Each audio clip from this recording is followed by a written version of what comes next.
question. And, again, had we not have, over the last 3 weeks been without our two starting point guard and center, every team goes through that when you lose them for a couple of games. But when you know you got them out for the whole year, mentally, that starts to wear on a team. We got through a couple of games pretty good, and then we found out, well, we're not the same team. Our depth's not the same. We have to play different. We're now adjusting to the way we have to play, and I think we're getting pretty good at it. But, again, it's not what we had anticipated.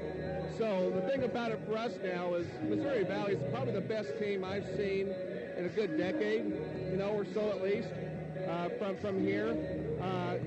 We've got a very small margin of error that we can operate and be successful against a very good team. So, it's going to be tough for us under these circumstances. But you know what? If you want to go small college basketball at its finest, this type of environment is what you play for. So if either team isn't all pumped up to play tonight, I don't know what they're doing.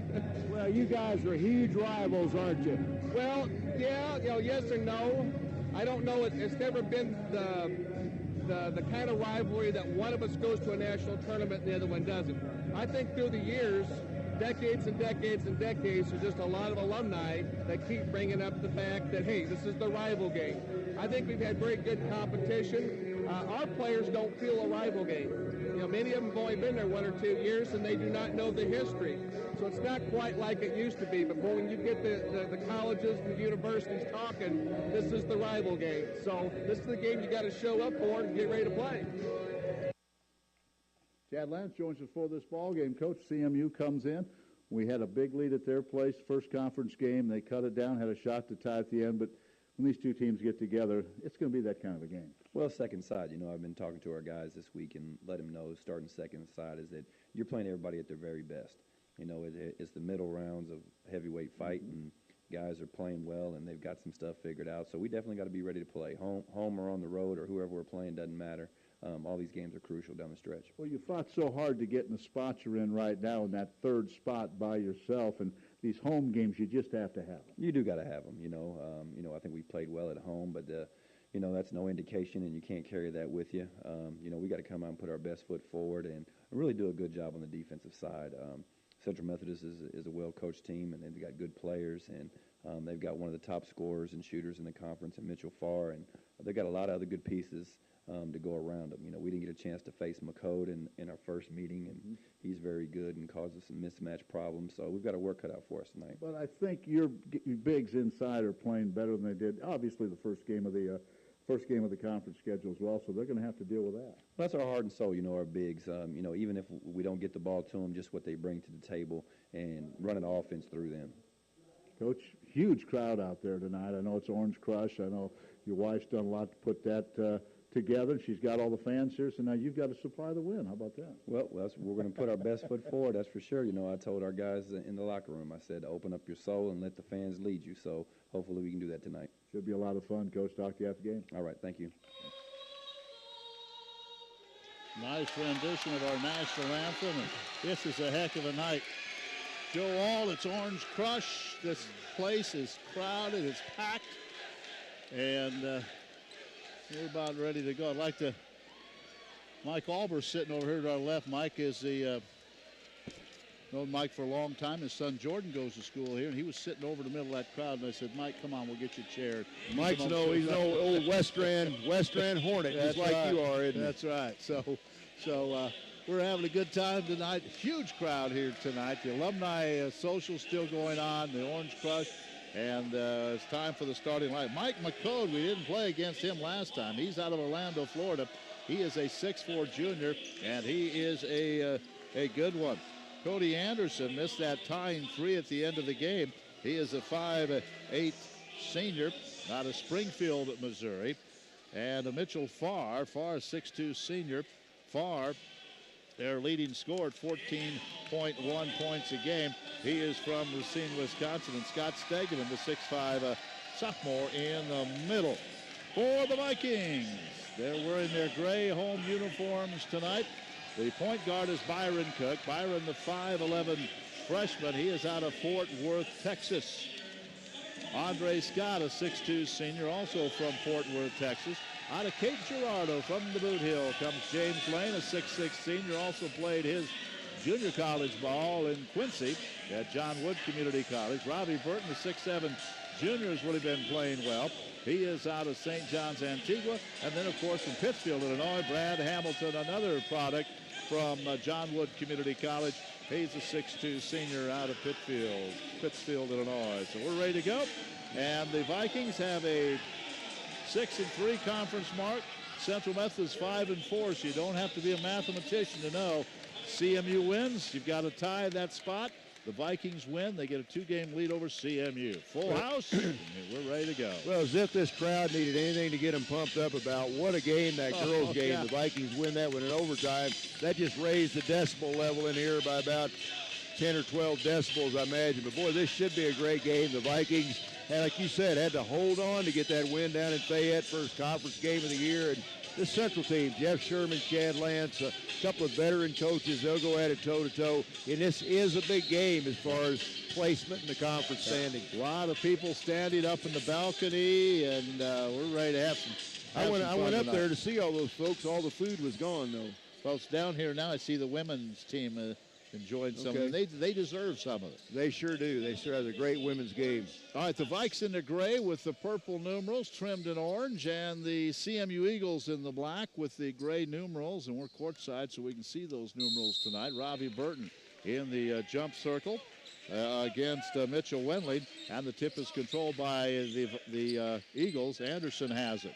Anderson gives it out front to Mitchell Farr. 14.1 a game, and he launches and buries a three. Woo, good start for Mitchell Farr. Well, you mentioned Cody Anderson. He's on one of those I've been here forever. He's on that I've been here forever teams. He's like he's been around for years and years here at Central. Here's Byron Cook. Cook gives it off to Andre. His shot way off the mark. And Stegeman tries to track down the loose ball. It's tapped by Rafi Burton, and it goes to Wendling. You may hear it's real quiet in here, as probably not a secret. This crowd's going to wait till the Vikings get to their 10th point to erupt. And last year it was unbelievable when it happened. Let's see what happens tonight. McCode gives the ball out front to Wendling. Last year the Vikings got there very quickly, if I remember right. And it was a three-pointer by Hamilton that got him there. Here's Farr underneath. Shot good, and it's 5-0, so the visitors not playing along here as Wendling scores to make it 5-0. Fake the three did Hamilton.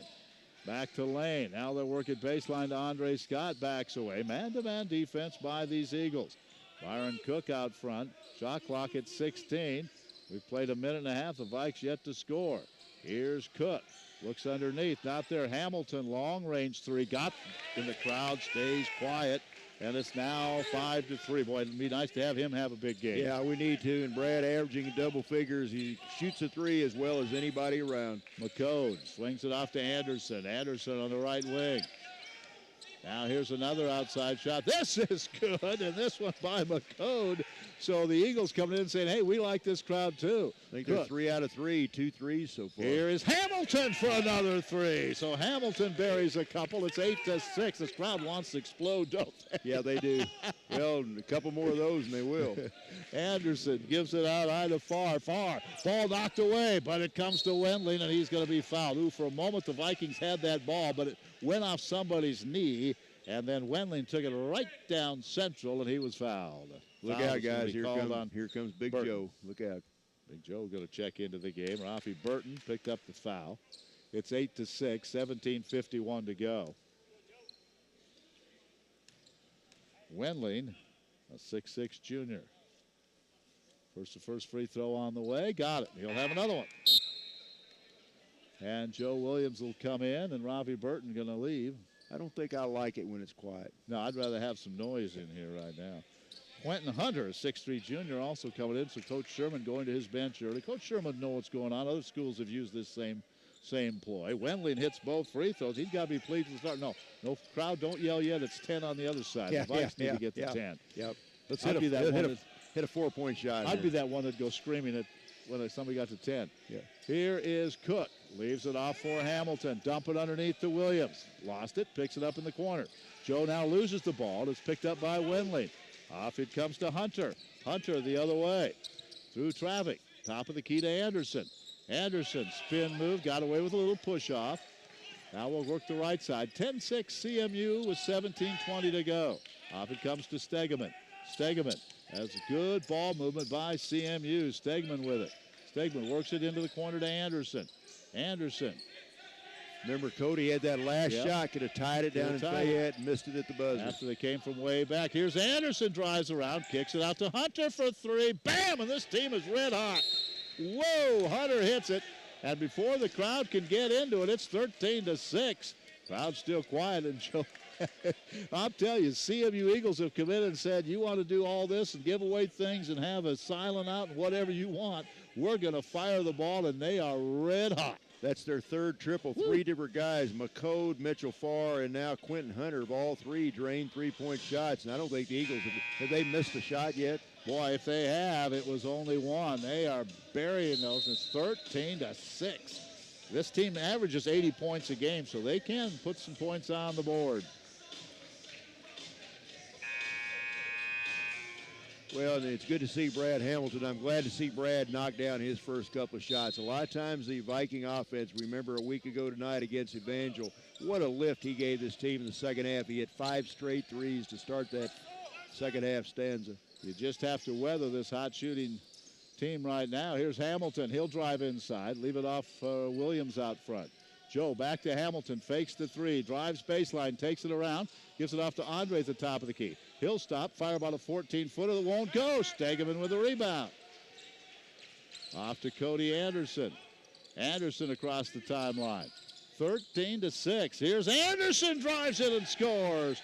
And wow, it is 15-6, a 9-point lead. Here's Cook, top of the key. Works it around the right side. What a great start by CMU. Off it comes to Joe Williams. Williams puts it on the floor. Off to Lane. Lane gives it back to Hamilton. Hamilton starts to drive baseline, fires it back. Here's a long three. No good. Rebound. Hamilton. Backdoor pass. Lane, layup good. And the Vikings have 8. And it's 15-8, 7-point game. Well, let's get one more and get the crowd back in. Next time they score, you will hear a volcano erupt here at the Burns Athletic What Complex. a job by this team early on to keep the crowd completely silent. Here's Farr, guarded by Lane. 15:32 to go. Hunter has it, kicks it in the corner. Ball was tipped by James Lane. 15:28 to go. CMU has kept this crowd quiet for 4.5 minutes. I'm surprised one person hadn't let out a hoot or a yell in that Viking crowd over there. They want to.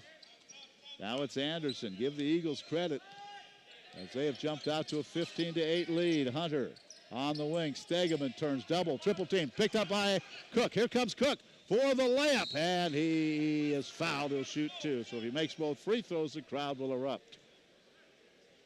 Yeah, good steal that time. Byron Cook went the length of the floor. Good defensive play by Cody Anderson. About all he could do was foul him that time to prevent the easy layup. CMU one game behind the Vikings for third place in the conference. Coach Jeff Sherman probably saying, let's let this crowd sit on their hands a little while longer. Do it for as long as you can. Cook's free throw is good. Uh-oh. And if he hits this one, this crowd will erupt. You might not hear us talk the rest of the night. You might not be able to hear us talk the rest of the night. And the Vikes will be within 5 points, which is even more important. All right, here's Cook, eyes it, fires it, and now the crowd can erupt. 15-10. Now it's going to get noisy in here for a while. Stegeman off to Hunter. Through traffic, throws it right to James Lane. Lane to Hamilton. Hamilton off to Joe, back to Hamilton, and throws it away. He was looking to get it to Lane in the corner. No look pass it, threw it right by and out. Now the crowd's into it. Let her rip now, folks. 15-10.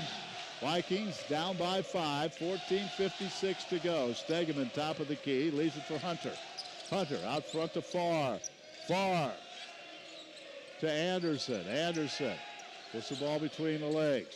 Al stops, gives it off to Hunter. He'll drive in through traffic, off to Stegeman. That's going to be an offensive foul, and Joe Williams draws the charge. Yeah, nice job by Joe. That would have been an easy basket for Central Methodist, but Joe stepped right into the plane, right in, and that was Cody Anderson, I believe, drawing that foul. That's a That's an offensive foul, so nice job by Joe. And that foul instead, comes up on Quentin Hunter. So that's team foul number 2 on Central Methodist. The Vikings have only 1. Vikings down by 5 with the basketball as Cook will work it up.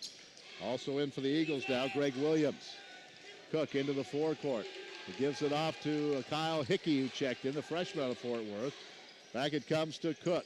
Cook looks, finds Hamilton. Ooh, he almost pulled the trigger on a 3, but lost a handle on it. Now a foul is going to be called on McCode as Hickey hits the deck.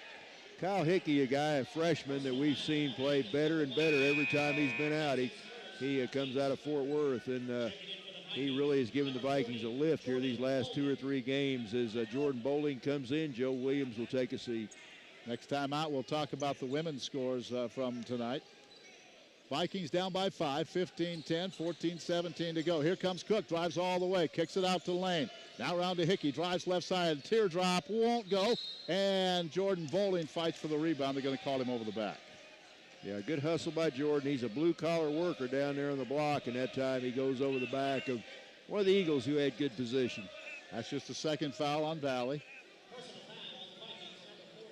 Stegeman will inbound, and he gets it in to Greg Williams.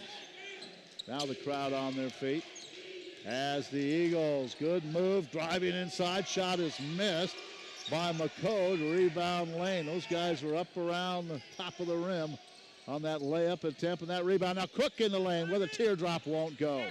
And the rebound is pulled down by Williams. The ladies had a tough time shooting, the men off to the same type of start. And here's a foul on Cook as there's a lot of contact out by the timeline, and Cook picks up the foul, his first third-team foul. Brody Thompson will check into the lineup for Cook.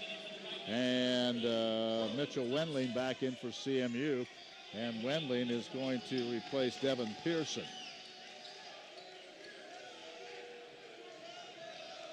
Inbounding the ball is going to be McCode right in front of that football section. Gets it to Stegeman, back to McCode, who steps onto the court. Now he'll hand it off to Williams. Williams forced it to the right side to Farr. 15-10. Eagles with a lead. 13:28 to go in the first half. Vikings working a man-to-man defense. And there's a push off and a travel. They're going to call the travel on Mike McCode. That could have been an offensive foul. Yeah. He kind of gave Brody Thompson a little shove and then went up for the little shot. It went in, but they ruled a travel call. Good defense by the Vikings that time. Not any kind of good look for Central Methodist. They ran their pattern well, but the Vikings really tough on the defensive end. Now Hickey off to Hamilton. Now around the lane. Out front Bowling. Off to Hickey. Puts the ball on the floor. Drives right side. Off to Hamilton. Hamilton trying to direct traffic. Going to fire a long 3 up the front of the rim. Stegeman with a rebound. Had a good look. Just wouldn't go down. He's 2 out of 3 from beyond the arc. And I didn't see who got that. Mitchell Farr, nice long pass. Farr, the home run ball he got behind the defense that time. Knocked it in, so it's a 7-point game. Brody Thompson off to Hickey. 17-10 Eagles. Hickey runs into traffic. There's a lob underneath to Bowling. Bowling turns, gives it off to Hickey. Nice pass, and he missed the layup. Hickey missed it from, what, a foot away? Yeah, less than that, I think. What a great pass by Bowling, and Hickey couldn't hit it. Now out front to Farr. They swing it around to McCode. McCode back to Farr. Farr will hand it off to Williams. The Vikes have missed 3 or 4 shots from point-blank range already. McCode leaves it for Stegeman. Stegeman back to McCode, drives in, jump step, scores! I tell you, we didn't see McCode the first time these two teams play, but he looks like a pretty good player. 19-10. And a timeout by the Vikings as the CMU Eagles. Huge crowd here, and the CMU Eagles have kept this crowd very quiet tonight with just a great first half, leading 19-10 in the first 8 minutes. Yeah, Central really is coming in. They're doing a good job on the offensive end, passing the ball well. They've drained 3 triples from beyond the arc, and and that's what you have to do. You play a team like this, with a crowd like this, you cannot let the crowd take over the game, and that's what the Eagles have done so far. I have a feeling this is going to be a barn burner just like the women's game was. Vikings are down by 9. It's early. 19-10 with 12 minutes to go. We'll be on the road Saturday in Lamona, Iowa, Graceland. 2 and 4 o'clock games there. The Viking women now has 3-game winning streak, so starting to get a little serious here for the Valley women. Well, what kind of weather will we run into up in Lamona, Iowa? I bet it's not warm and sunny. It probably won't be warm and sunny. But the Vikes, the women, hopefully will be going for their 4th straight win. 19-10. James Lane will inbound. Lane has 2 points. Burton started the game, came out early. Joe Williams is in. We haven't seen Robbie back into the game. He's not in there yet. Well, this is the kind of game Robbie's got to step up and play big. And he had a good game against Baker, but we need that kind of performance tonight, too. Here's Hamilton. Back to Andre Scott. Now to Lane on the baseline. Lane with that jump hook, and that's too strong. Rebound pulled down by Wenley. Off to Stegeman. This is CMU's game here in the first half. Off to Williams. Williams across the timeline to Hunter. Back to Williams. I look baseline to Stegeman. Out front. Driving that baseline is McCode. His fadeaway. Good, and a foul. Wow. 6'4" junior has 7 points, and it's 21-10. Wow, that was a tough shot. I mean, right in his face that time, Byron Cook, and boy, McCode knocked it down. That's Cook. Sorry, Andre Scott got the foul. Wow, what a start for CMU. And they are playing with confidence right now. They're having some fun. They have taken it to the Vikings here in the first 8 minutes. Free throw, good. It's a 12-point lead. Well, that's the way you keep the crowd quiet. Well, they've done a good job of it. Try to trap. Brody Thompson into the forecourt. Off it comes to Andre, now to Brody. Thompson lobs it and throws it over the head of James Lane. So turnover. Rafi Burton and Cook will come back into the ball game, but CMU started fast and they have not slowed down. They're up 22-10 with 11:09 to go. Trying to tie Valley for 3rd place in this league. Hunter at the top of the key. Gives it off to Wenley. Wenley right back. This kind of reminds me of the game we played there. We were controlling things. Yeah, we now were. We control, had a big lead early. Lane takes it away. Fired underneath for Burton. The Vikes throw it away again. That's 2 turnovers in a row. And I think the Vikes may be a little bit too pumped up right now. Try to do some things maybe a little uncharacteristic. They just need to kind of calm down. Let the game come to you. Let the crowd gradually get into it. Don't try to do too much too fast. 22-10 is our score. Williams out front to Hunter. Drives through. He may have walked, got away with it. McCode for 3. Buries it. Oh, man. It's 25-10. Wow. Vikings are getting in some serious trouble early. Down the middle. Hamilton nowhere to go with it. Back to Andre Scott. Scott. Free throw line.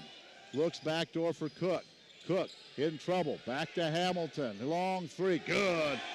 And Brad Hamilton has 9 points to keep the Vikings in breathing distance here. He's got 9 of their 13. 25-13.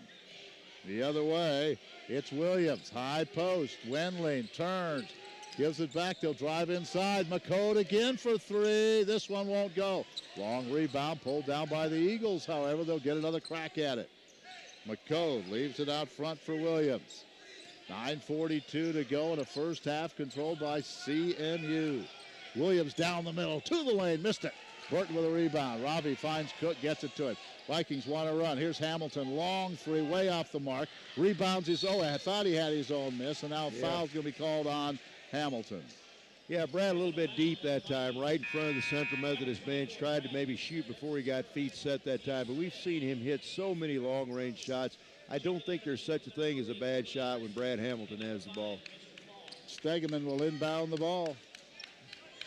Yep, 25-13. Who would believe it with this big crowd here? 9:28 to go in the first half. They give Jeff I talked to him a little bit right before he went down, and he's kind of smiled and said, well, you heard him on his pregame. He said, what player wouldn't want to play in front of a crowd like this? So yeah. he jacked his team up, too. Yeah, he did. He's not going to intimidate Jeff Sherman, I guarantee you. Here's Anderson, off to Stegeman at the high post. Little weave out front for Hunter. Hunter gives it off to Farr. Farr will shake and bake, move by Hunter. Back to Farr, fakes the three. Now he will fire the three. It won't go. Rebound tipped out to Anderson. Anderson with it. They get another crack at it. 9 minutes to go in the half. Anderson top of the key for his three. He banks it in. It's all going right. He has 5, 28-13. Well, the Vikes didn't get the rebound on the miss. Gave him an extra chance, and they took advantage of it. Hamilton through traffic all the way to the basket off to Rafi. He jams it. Yeah, that'll get that crowd excited right there. Nice pass as Hamilton gets it into Ravi, and Ravi flushed it away. 28-15, 8:33 to go in the half. But CMU with a double-digit lead. Stegeman, 15-footer. It won't go. Hamilton with a rebound. They knock it away from Hamilton. Anderson had it. Now Cook tries to take it away, and Anderson finally gets it out of there, but Andre Scott has it. He'll drive in. Layup good by Andre. His first bucket, 28-17. Valley back to within 11. Long way to go in this one. Yeah, a nice steal that time. Good run of the floor by Andre Scott. And boy, how about that pass from Hamilton down to Ravi Burton. Ravi slammed it home, and that's what you need to do, get this crowd into this thing. And the Vikings trying to get right back in it quickly. On the women's side tonight, of course, Missouri Valley won 72-64 in overtime. It was Benedictine over Peru, 66-58. Culver beat Graceland, 72-62. Evangel, I believe, was They lost Avila. Avila defeated Evangel. Don't have the score, but they won that one. And then it was Mid-America by 7 over Baker in Baldwin City, 60-53. We'll take a look at the standings at the next break. And it sounds like Evangel really starting to struggle right now. They've lost all those players. They've really been hit hard by the injury bug, and that's like 5 or 6 games in a row they've lost, I believe. 8:11 to go in this one. 28-17. Vikes were down by as many as 17. They've cut it to 11. Backdoor cut. Shot is blocked, and they're going to call a foul on Robbie Burton. Oh, did he go up to block it? But they say he also got him on the shoulder and the side of the head. Yeah, pretty good job of breaking the press that time by Central Methodist. They got the ball to the middle of the floor, and then breaking deep was Quentin Hunter. He got behind the defense. Burton caught up, but again, Robbie whistled for the foul. So at the free throw line, it'll be Quentin Hunter. First of 2 on the way, missed it. Well, good block then, because that would have been an easy layup. A good foul. Hunter, one of the double-figure scorers. He averages 10.5 points a game for this Central Methodist team. First free throw, no good by Hunter. He'll have another one. He has 3 points. He has one of those three-point field goals. Second free throw spins it up and in. Likes see a little bit of pressure here. Now they get it into Cook. 29-17. Valley down by 12. 7:59 to go in the half. Vikings want to make a run here. Into Joe Williams. Backs his way in the lane. A little short jump. Hook scores, and he's fouled. Well, Big Joe from Frisco, Texas, just backed his way in. Little jump hook. Got it. He'll head to the line. Big Joe didn't have any space, but he cleared some. And he drew contact to boot. He'll have a chance for the three-point play right here. Let's see if Joe can knock this down and get this thing back to single digits. He can. Yep, good job, Joe. Williams has 3 points, and the Vikes lead is 9. It was 17 not long ago. 29-20 now. Vikings with that pressure, trying to get the ball away from Farr. Farr, Cook, all over him. Farr picks up the dribble, goes to Hunter down the middle. He runs into Joe Williams, and they're going to call the block. Yeah, Joe's going to pick up his, I think that'll be his first foul, I think. That's his first foul. And Jordan Bolin will check in now. Back to the line goes Quentin Hunter. The Vikings putting some pressure on. They want to speed this up a little bit. Back within 9. First free throw by Hunter is good. He is 2 out of 3 from the line. You know how long, maybe it hasn't been that long, but I don't remember too many times where both the Viking men and women were above 500 in the conference race at this stage of the season. Here's the second one. It's good. He's about a 75% free throw shooter, so he's on his average, making 3 out of 4 now. It's 31-20. 7:35 to go. Here's Cook. Leaves it off for Hamilton. Hamilton out front. Bounce pass to Cook. Cook around a screen by Williams. Takes it down the middle all the way with the left hand. Got it. Boy, he just kind of got up in the air, floated, and flipped it up with the left hand and scored. Byron Cook does not shoot the ball that much, but when he does, he's pretty effective. Wendling gives it off to Anderson. Almost traveled as he backed away from the defense. 7:10 to go, 31-22. Vikes in the zone. And here's a long three, no good. Rebound pulled down by Andre Scott. Scott will take it all the way, flip it up the left hand. That should be a two-shot foul, as Anderson did not have position. Will pick up the foul. Yeah, Cody Anderson and Andre Scott both go to the floor, but there's no way that Cody had position that time. So nice take by Andre. He got the ball with the length of the floor very quickly. He'll be on the line for two shots. He's got two in the game with 7:01 left to play. Well, the Vikings quietly getting a little closer here after trailing by as many as 17 early in this game. Andre shooting two. Got the first one to rattle home. He has 3 points. Vikings are 4 out of 4 from the line. What was the game? The Vikes had a horrendous first half. I think Peru State down by 17 at halftime. Came back and won it by about 10. Well, they're back within 8 now. That's as close as they've been in quite some time. Andre's second free throw, good. It's a 7-point game. Andre has 4. 6:59 left. Vikings are looking for a trap at midcourt. Now they get it into the forecourt to McCode. McCode's had a big first half. He'll leave it for Greg Williams. Williams, high post Stegeman. Swing it around to McCode. Picked up by Kyle Hickey. Vikes playing a little zone, in the zone right now. Work it down to Stegeman. Stegeman spins, nothing open. Farr fakes the three. Drives in, puts it up from 14. Won't go. Crashing the boards. Vikings can't get it. Now Farr goes up. He misses again. Stegman had it. And is it a foul or a tie ball? I think it's going to be a tie ball. Possession arrow should go to the Vikings. Yeah, Stegman and Jordan Bowling both going up hard, fighting for that ball. Good job by Jordan. He was not going to let go, and the Vikings do get the possession. Well, can we cut it to 5 or 4 here? Yeah, I think it was, what, was it 25-10 at one time? Wasn't it? 27-10 lead. They scored 27-10 yeah. At one time. Now it's 31-24, so Valley on a 14-4 run.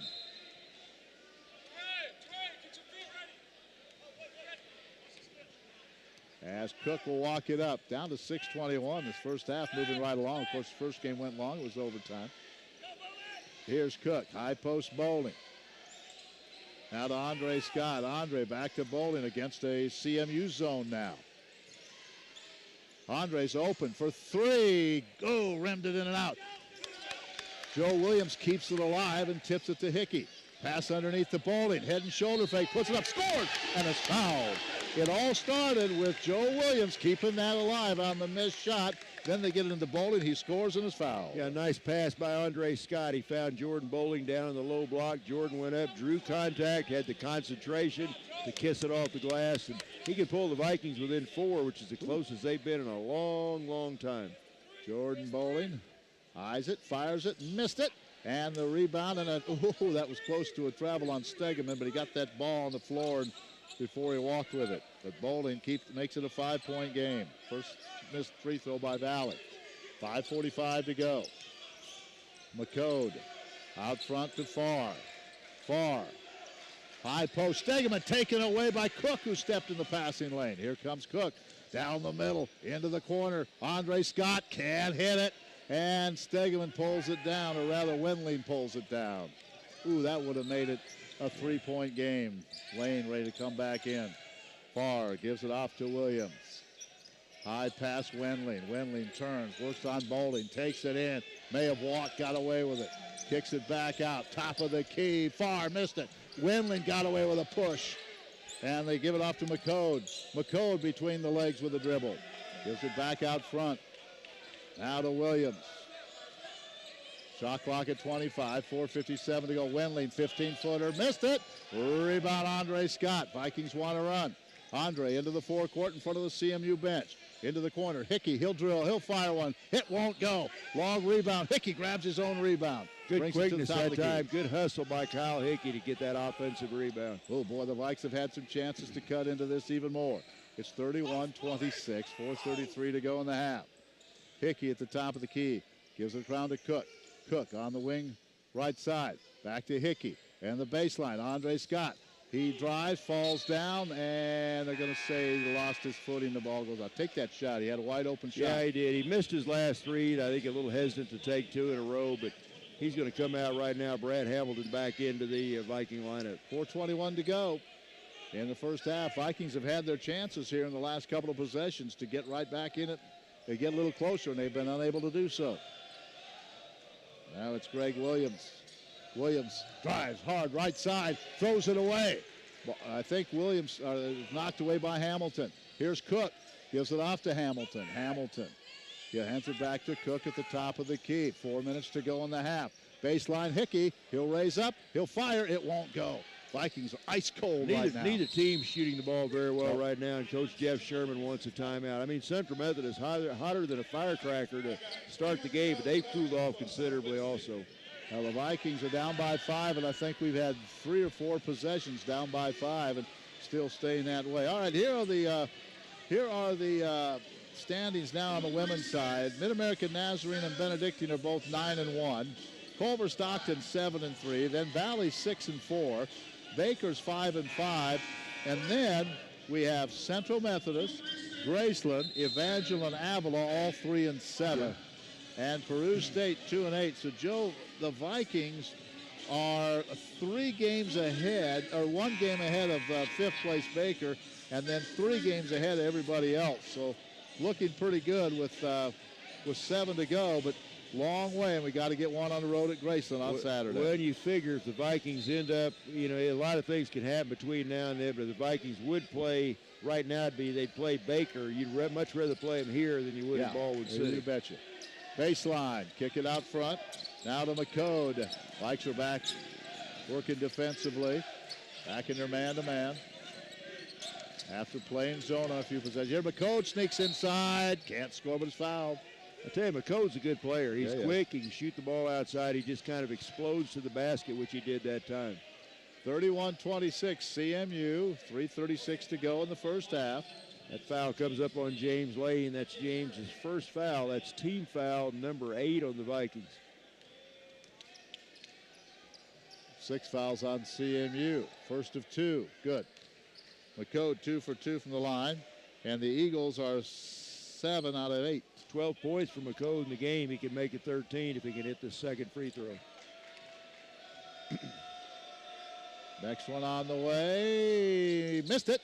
And the Vikings can't get the rebound. Boy, you've got to block out on those missed free throws, and they didn't do it. Farr pulled down the rebound. So give him another opportunity. McCode will take it right down the middle again, and he runs over Bowling. That's an offensive foul, and that's a pretty easy call. Yeah, nice job that time by Jordan. Jordan stepped into the lane. McCode went right over the top of him. That's McCode's second foul. He'll take a seat, and Greg Williams checks back into the central lineup. Good defense by Bowling because McCode hit the shot. 3:23 remaining in the first half. It's 32-26. Valley trailed by 17 early in this game. They fought back to within 6, led by Brad Hamilton with 9 points.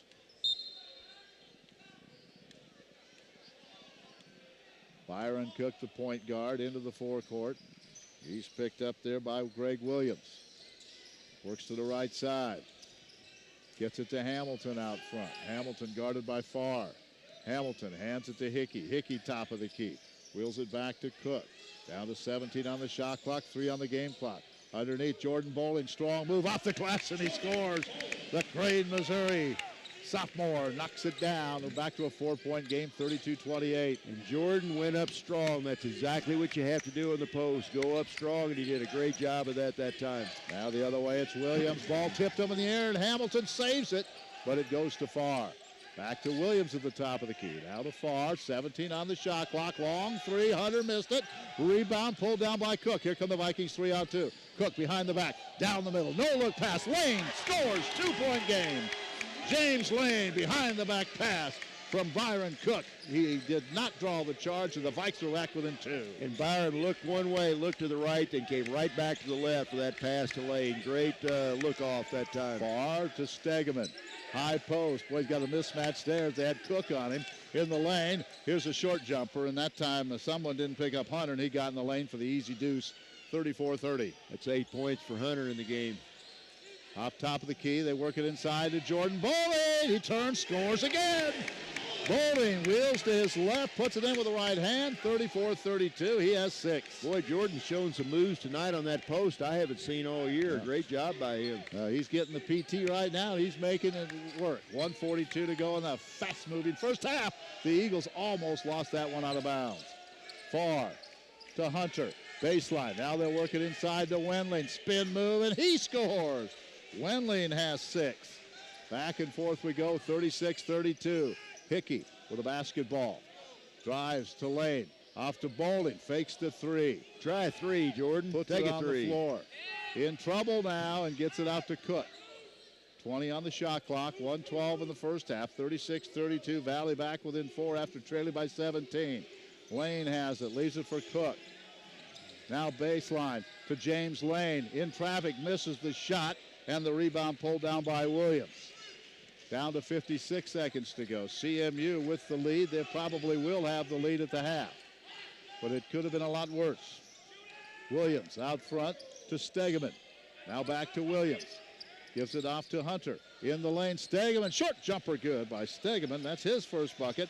And the lead grows to 6. So when the Vikings make a run, the Eagles respond. That's good ball movement that time by Central Methodist. They reversed it about 3 times, found Stegeman wide open in the lane for that short jumper. 26 seconds on the game clock, 23 on the shot clock. Looks like the Vikings are going to take some time off, down by 6. 17, so they'll probably go for the last shot. They give it off to Hamilton. Hamilton works his way to the top of the key. Now down to 8 seconds on the shot clock, 9 in the game. Cook through traffic, loses it. And the Vikings didn't get a shot. In fact, the other way, Farr's going to score at the buzzer. The Vikings just did a, horrible job on that last possession. They didn't do anything right, and CMU gets a big bucket to go up by 8. Yeah, and really you kind of felt like the Vikings were going to maybe get this thing tied, maybe even take the lead by halftime. They got down within 4, but then the Eagles really made some good defensive plays, got a couple clutch shots on ball movement at the end. And again, like you said, they lead it by 8. All going to do some half-court shooting here, I guess.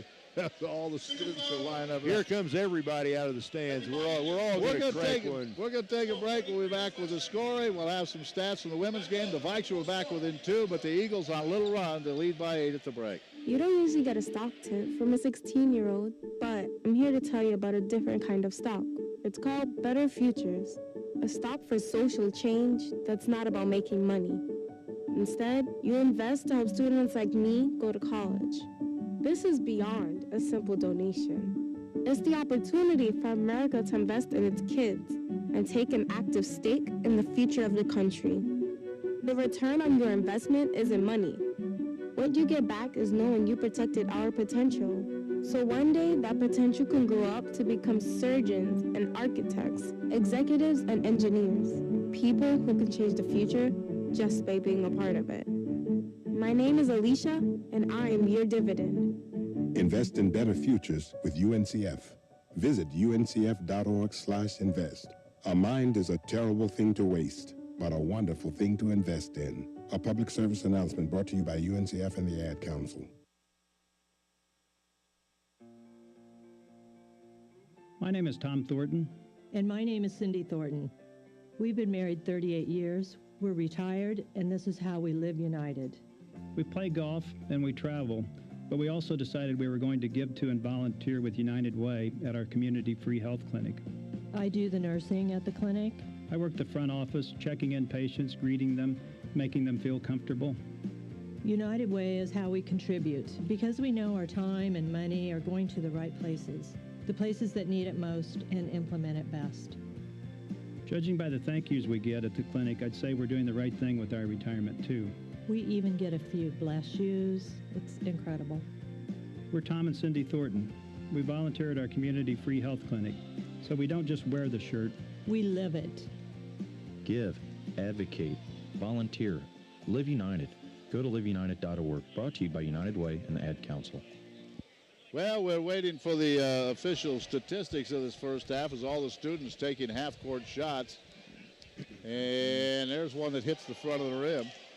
But Joe, the Vikes were back within 2, and I think it was 34-32, and then 6 points in the last minute and a half by CMU. Yeah, they really, that steal at the end is what really hurt. Vikings going for the last shot, and the Eagles get a steal, get a breakaway right at the buzzer. And, you know, boy, look, I'm kind of surprised. Central Methodist shoots 56% for the first half as they were, looks like 14 out of 25 from the floor. The Vikings, 46%, not bad, 12 out of 26. But, boy, Central Methodist really cooled off after that early flurry, but then they picked it up again right at the end of the half. You're right, 56%. The Vikings, 46%, 12 out of 26. And look at the rebounding. CMU with 17 rebounds. The Vikings had 10, so they won that battle with Wendling and Stegeman in there as well. Well, and 5 offensive rebounds for the Eagles, so they really played well. And, you know, a big key, I think, was Central Methodist, 5 out of 9 from beyond the arc for 56%. The Vikings only 3 out of 11. So, you know, that the Central Methodist does a very good job of shooting. Looking at the scoring, individual scoring for the Vikings, nobody in double figures. The leading scorer is Brad Hamilton. He buried those 3 triples, 6 points in the first half. Great half for Jordan Bowling as he came off the bench, got those 6 points. It looks like 4 points each in the first half for James Lane, Byron Cook, and then also Andre Scott. 3 points in the first half for Joe Williams and 2 points for Robbie Burton. All right, and for Mike McCote, he didn't play in the game at CMU, and he has 12 points. He's a good player. Yeah, he is a good player. He played very well in the first half. Go ahead. No, go ahead. Well, 8 points for Quentin Hunter, 7 points in the first half for Mitchell Farr, 6 for Mitchell Woodling, 5 points for Cody Anderson, including that bank 3 from the head of the key, and 2 points for Scott Stegman. So pretty good balance for the Eagles. Again, shooting 56%. The Vikings turned it over 7 times, CMU 9 times. But shots about even. 25 shots for CMU, the Vikings with 26. They were 5 out of 9 from beyond the arc. The Vikings 3 out of 11, so not a very good percentage there, just 27%. And from the free throw line, CMU 7 out of 9. Valley was 5 out of 6. We'll take a break. When we come back, we'll talk a little bit more about that big women's win in overtime tonight. Unexpected reactions to smart financial decisions brought to you by feedthepig.org. Well, I finally did it. My student loan is totally paid off. I can't believe it. I can't believe it either. I paid more than the minimum each month, and soon enough, it was gone. So you're just giving up? Giving up on what? The life of luxury. Egyptian cotton, caviar Thursdays, designer everything. What are you talking about? Our plan. What happened to winning the lottery and mastering the art of the perfect mimosa? Hosting galas, wearing enough jewelry to require a bodyguard, vacationing in the French Riviera, and then buying it. I just thought maybe it was time to prepare for my future. You know, set some financial goals, make some smart investments, open a 401k. Financial goals? Investments? A 401k? You are horrifying right now. Listen, if winning the lottery were easy, everyone would do it. When it comes to financial stability, don't get left behind. Get tools and tips for saving at feedthepig.org. This message brought to you by the American Institute of CPAs and the Ad Council. We are back to Grover C. Redford Gymnasium on the campus of Missouri Valley College. It's CMU leading 40-32, and there's a big screen TV, I think, is what they're giving away. I'm not sure if someone makes a half-court shot. I guess if no one does, they give it to us. Somebody hits one, and we might go out and take a shot. You want to do that? Well, yeah. They have to shoot from half-court, so that'll continue for the next couple of minutes. Ooh. They've done a couple to hit the rim. Let's go back to that women's game. The Vikings won it 72-64. And we went over the scoring for you earlier. How about Kiana Horton? 23 points, 21 in the second half. I mentioned that to Coach Dixon, and he was surprised she had that many. He said they were quiet points, but what a second half, 21 points. Yeah, she really kind of took charge of the game on the inside. The thing I like about Kiana, she's got a nice touch, but she goes up strong. And I think she sensed Talay Earls was having somebody just hit the midcourt shot. Somebody just buried one. That's one of the Viking student assistants, isn't it? I think so. Yeah, he just buried one. I think he's just going to walk out of here with a new TV, I believe, as he just drained one. And somebody else just hit one. Wow. Pressure's on the rest of them. Right now, he is their worst enemy on this campus. And once he hit it, everybody else had to leave the floor. And I guess banking in the threes, the name of the game tonight. Cody Anderson banked one in, and he banked one in right there to get the get the new TV, I guess. I think that's what it was. Yeah. So we're talking about the Vikings. And how about Raina Smith? Raina only had 6 points, but boy, or 8 points, but she had 2 huge three-pointers and a couple of free throws late. And Raina got a big rebound, too, when Central Methodist missed. It was a good team effort. And, you know, the Vikings tend to lean on Talia Earls. What was Talia shooting? Had a real rough night from the floor. I think had one field goal on a stick back, I believe. 1 out of 12. And that's very unusual for her, but some of the other girls picked him up and carried her. And, you know, I think she only had 5 points, but she had all 5 of those points late in the game when the game was on line. So even though it was not a good shooting night for her, she stepped up when she had to. Vikings shot just 33%, but CMU also, they shot 34%, so there wasn't much. Now here you go, Joe. I see Michael Barnes, all-conference safety. Yeah. I see Gabby Rosales, who is a heavyweight ranked number 2 wrestler in NAIA, number 34. They're all dancing, and I think they need an announcer out there to go dance. You want to go dance? No, I don't have any desire to. Gabby's going to win this thing. Yeah. Gabby Rosales looks pretty good out there. So Michael Barnes is holding his own, though. Michael, we've always known he has quick feet. He's showing those out on the floor tonight. And if you're watching on live stream, you can see the dancing going on, and now they're going to judge, and Colin Smith is trying to keep them going here. I think the game might be over. I'm not sure we'll ever get basketball started again here. Too many other things going on. Look at Michael's gatoring now. Yep. So we'll see who it's going to be. Victor is a volleyball player over here. And I don't think Victor's, I don't know. So we'll see who's going to win the dance contest. But the women, how about this women's team though, Joe?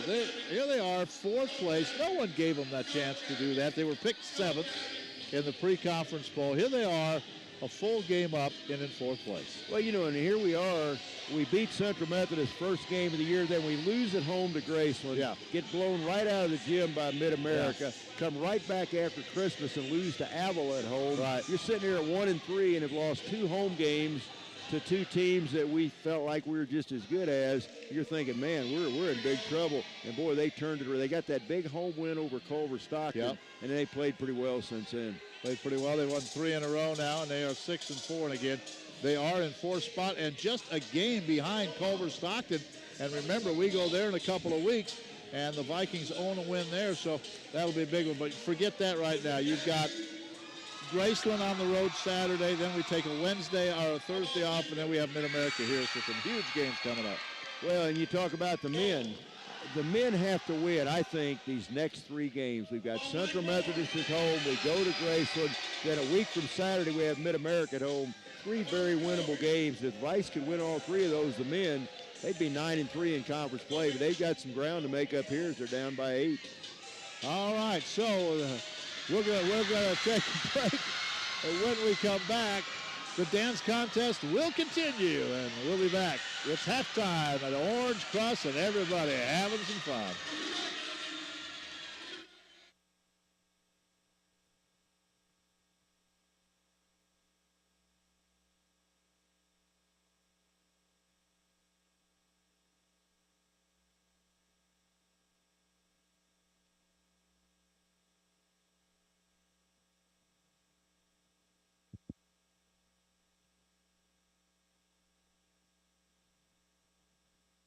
So, you're an athlete who wants to get ahead in sports. You want to become bigger, faster, and stronger, but without the extra work. You might turn to anabolic steroids to get that big win, but you're only setting yourself up for an even bigger loss. If you're a young person between the ages of 16 and 22, abusing anabolic steroids can cause aggressiveness, extreme mood swings, or manic-like fits of anger and violence, better known as roid rage. Abusing anabolic steroids can also lead to kidney failure, enlargement of the heart, high blood pressure, and changes in cholesterol levels leading to a heart attack or stroke, even at a young age. Plus, using anabolic steroids without a prescription is illegal. To learn more about the dangers of abusing anabolic steroids, visit the website for the National Institute on Drug Abuse, drugabuse.gov. Don't juice your way to success on the field, because when you cheat, everyone loses. All Well, I guess it's a tie. Victor and Michael Barnes tied the dance contest, and we're getting ready for the second half. Joe, that last basket, that steal and bucket by far, really that was just a bad possession for the Vikings going for the last shot. We'll see how they come out after that. Maybe it'll spark this team, but I'll give CMU all the credit in the world. Huge crowd, bigger crowd you're going to have. Everyone's fired up.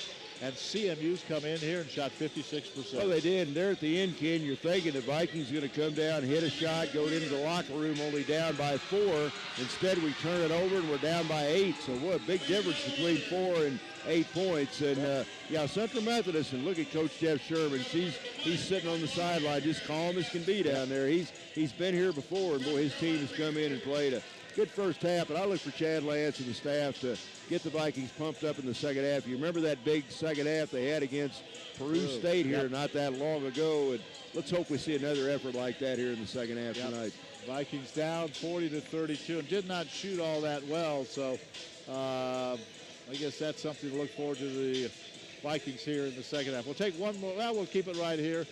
Tell you again that we will be going to Graceland on Saturday. Don't forget, the Missouri Valley Open is right here. You said on your show you talked to Mike Mockles. That's a huge wrestling tournament. NAIA, NCAA wrestlers will be, I think it's 8 or 9 mats they'll have going all day. It's quite an event, so if you're in the area, come out and support that. It should be a lot of fun. Yeah, and Mike really did a good job on the radio show. Normally he comes out the show before Christmas, and we sing Christmas carols. He's shunned us the last 2 years. He's picked up a wrestling tournament instead of coming out and singing with us, and I just don't understand. I know he loves to sing. Well, maybe we could get him to do it. Something at the end of the wrestling season. Maybe we'll have Christmas in April. Hey, there you go. We could do it, I think. All right, crowd still into it. Both teams are back out onto the court. And we're getting ready for the second half. The other games tonight, Benedictine at Peru tonight, and that's a tough place to play, Peru. Evangel at Avila really playing well. Graceland at Culver tonight, and Mid-America is at Baker. So those are the games. Somebody, I think, told me Peru State got a win last Saturday. Somebody told me they had 4 players over 20 points in that game. And then I'm not sure if this is true or not, but I saw in the Kansas City Star, Graceland at home led Mid-America 39-33 at halftime. Mid-America came back and won that game 103-79. If that halftime score was correct, that meant Mid-America scored 70 points in the second half. That's almost unimaginable. Well, Peru won at home against CMU Saturday, 91-83. Yeah. So they put enough points up on the board, and they are starting to play pretty well. All of a sudden, they're sitting there tied with CMU at 5-4. Yeah, Peru State is a very talented team this year. They look good against the Vikings, and we just had them whale the second half to come back and erase that 17-point deficit. Kind of hit them like a shockwave to start that second half, and they never recovered. Well, they had an injury to insult. They got that bucket and get the ball to start the second half. Here's Joe with the call. All right. CMU gets the ball to start. They lead at 40-32. Vikes in that man outside to Wedling. Wedling hands to Cody Anderson, picked up by Cook. Now McCode drives inside, throws up a runner, missed it, battle for the loose ball, offensive rebound, Stegman inside. Shot missed, Robbie Burton bothered the shot, James Lane gets the rebound. Here come the Vikings, try to cut into this 8-point lead. Big first possession. Brad Hamilton sets up to Cook outside. Cook left wing to Scott. Scott guarded by McCode. Now gets it to Brad. Now lob in toward Robbie, and I think they're going to say that Wedling pushed him in the back. I believe that's going to be on Wedling. Yep, that foul will come up on Wedling as he shoves Robbie Burton in the back. And that'll be the second foul on Mitchell Wedling, the 6'6" player for Central Methodist. Now the Vikes inbound in the corner to Hamilton. Hamilton thinks about a three, wraparound pass, tried to get it into James Lane. Somebody got a foot on it. Out of bounds. Vikes will retain possession. 29 seconds on the shot clock. Nobody scored yet here in the second half.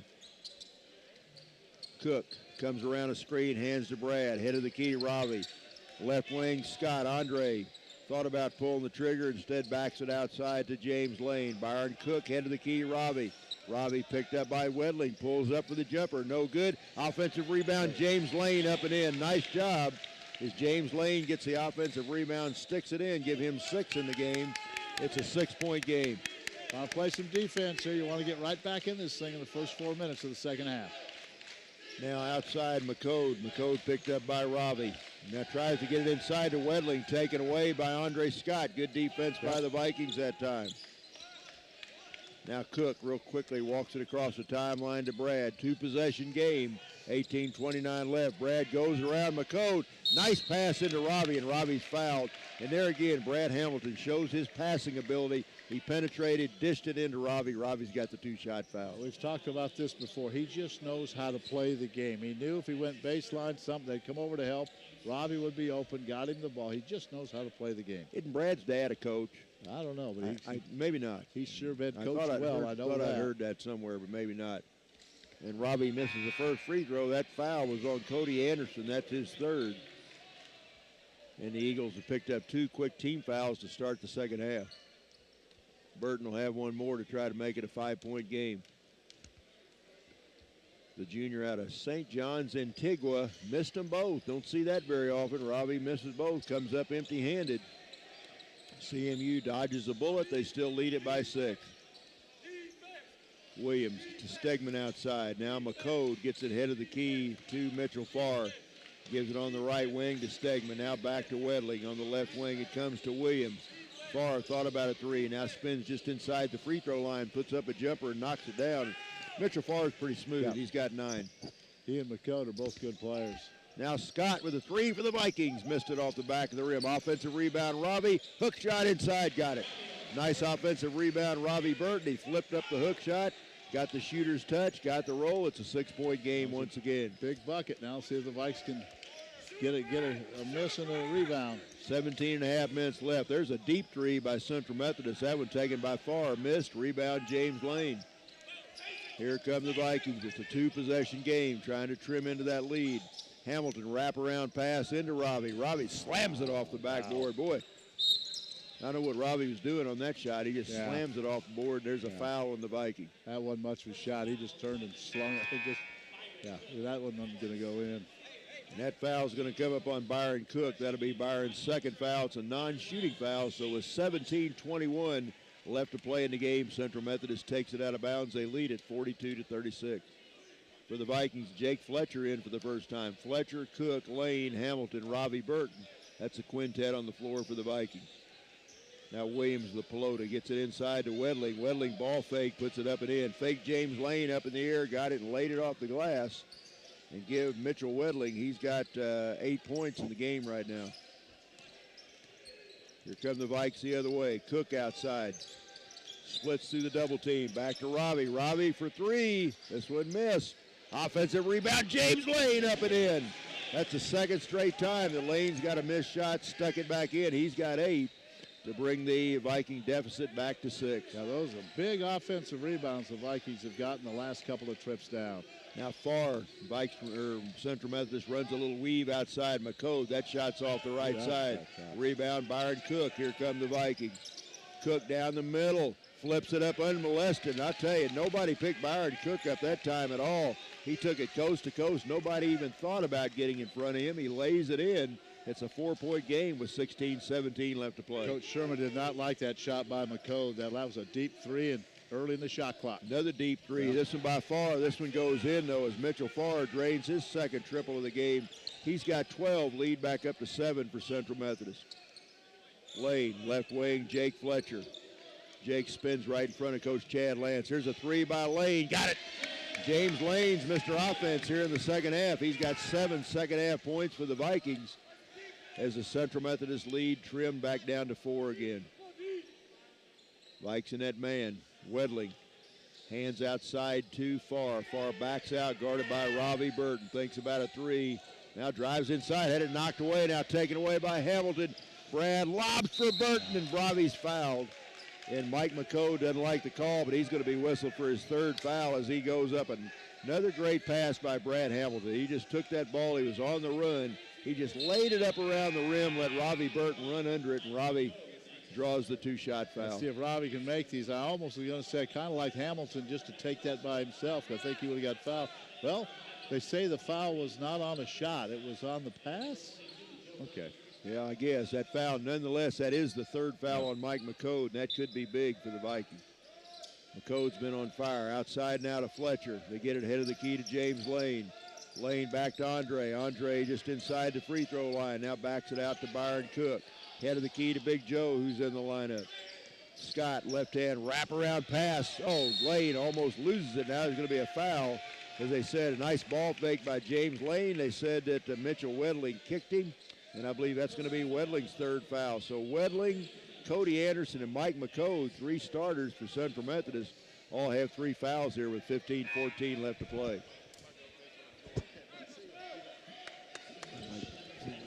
Devin Pearson comes into the Central Methodist lineup. Joe Williams to trigger it inbounds for the Vikings. Tried to get it into Andre Scott, knocked out of bounds by Quentin Hunter. And Vikings will keep it with 34 on the shot clock. 15 minutes, 13 seconds left to play. Vikings trail by as much as 17 in the first half. They've cut it to 4 right now. Jake Fletcher, right wing to Andre. Wraparound pass to Lane. Lane inside. There's that hook. Got it. That's money in the bank. You get that hook shot into James Lane, and Ken, he's got 9 points in the second half. We've got a 2-point game. All right, play defense. Let's get over the hump here. Vikes net man-to-man defense. Hunter, nice try to lob it inside, try to get it into Devin Pearson, whips it right over his head, out of bounds, so the Vikings can tie it up. They can take the lead with a triple here. And just like they did against Peru State, down by 8 at halftime, they've come out of the locker room roaring to start the second half. Yeah, that pass was another Aaron Rodgers throw from about 15 feet. No one's going to catch that one. Vikings yell the Peyton Manning play, they yell Omaha.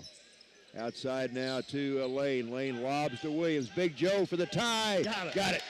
Joe Williams flips it in, a right-handed hook. Folks, we're tied at 47 as the Vikings have come out of nowhere to tie this thing up. Now the Viking bench yelling defense. They want to take the lead here at home. Now a bad pass stolen by Byron Cook. Here come the Vikings. Cook, nice pass to Lane, up and in. Great pass, Byron Cook, a no-look pass to James Lane. James has got 11 points all in the second half, 15 in the game, and Coach Jeff Sherman wants a timeout.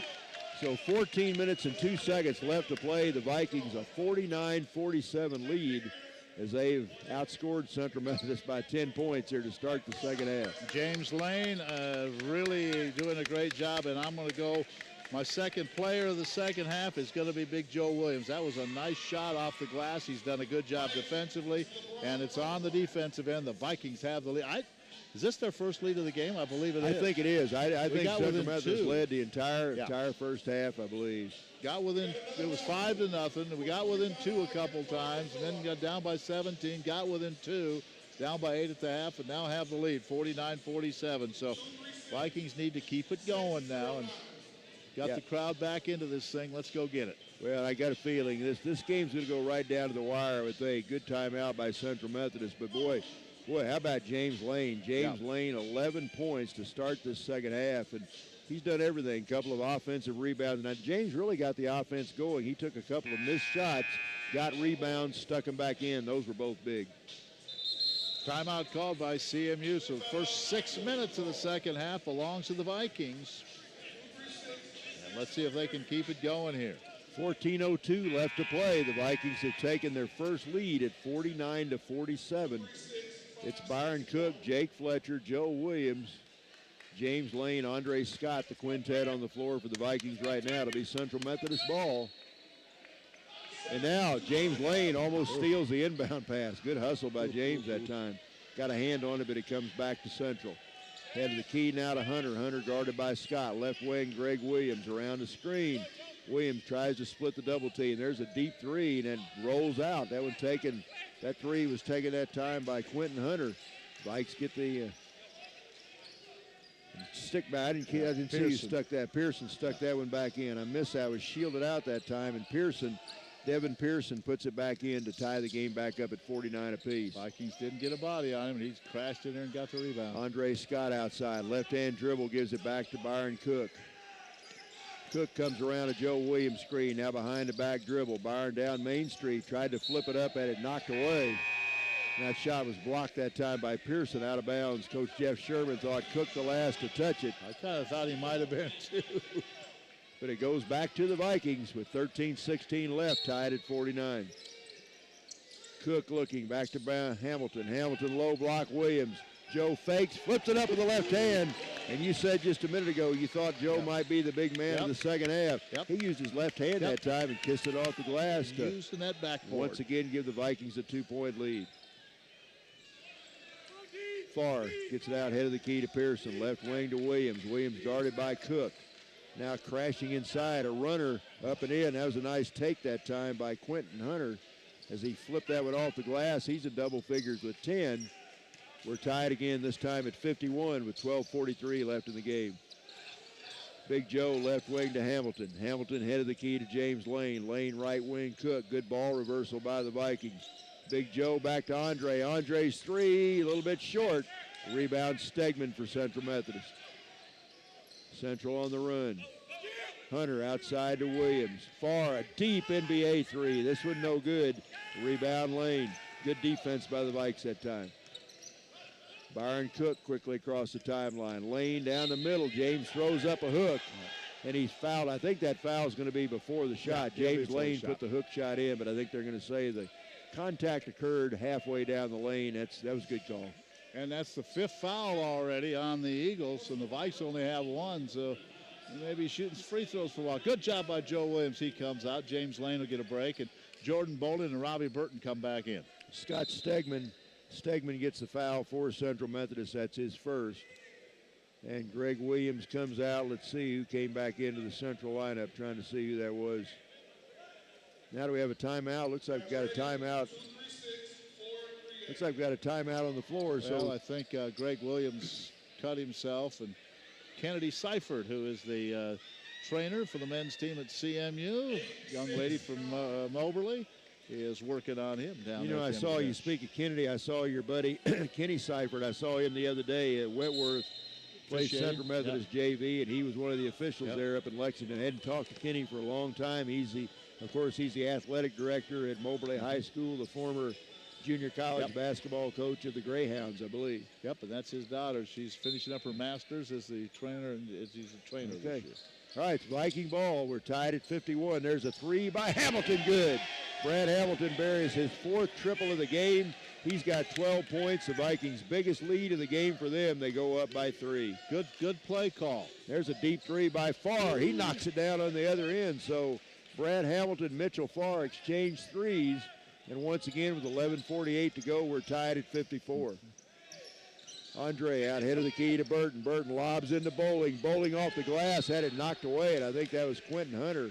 Quentin Hunter came over the top. Nice block as Jordan Bowling otherwise had a wide open layup. Jordan was kind of setting himself to go up, and Hunter came through and knocked it out of bounds. Okay, it'll be Viking basketball. 11 and a half minutes left in the game. Vikings grabbed a 3-point lead just a minute ago on that Brad Hamilton three, but then Mitchell Farr came right back and drained a triple for Central Methodist.